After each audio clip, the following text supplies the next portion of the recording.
Déco dans le présent pour mieux construire l'avenir. La chronique d'Interentreprise avec Francette Florimond. Bonjour, j'espère que vous allez bien. Ça y est, les deux candidats qui s'affronteront pour le deuxième tour à l'élection présidentielle sont connus. Si c'est important de savoir quelle équipe dirigera la France dans les 5 prochaines années, en fait, sous l'éclairage du réchauffement climatique, tout cela n'a pas beaucoup d'importance. Pourquoi ?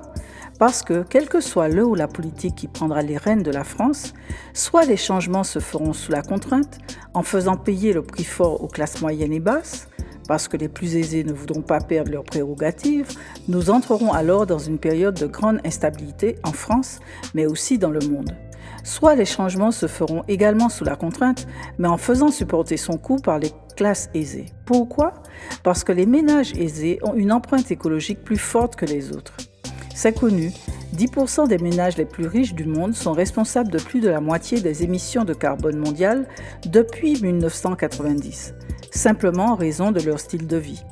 Les scientifiques ont en effet observé que plus les personnes progressent dans l'échelle des revenus, plus leur balance écologique se déséquilibre. Pour être plus clair, les 1% des personnes les plus riches du monde émettent 100 fois plus de carbone que les 50% des personnes les plus pauvres du monde. Pourquoi ?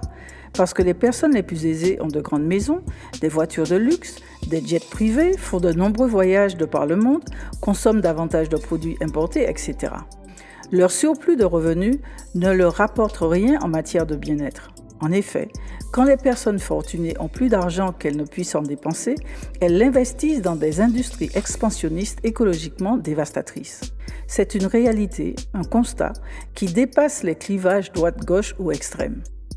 En osant faire supporter les contraintes écologiques aux classes aisées, d'une part, elles ne vivront pas moins bien, d'autre part, le bénéfice sera réel pour la planète et le bien de tous. À demain, prenez soin de vous.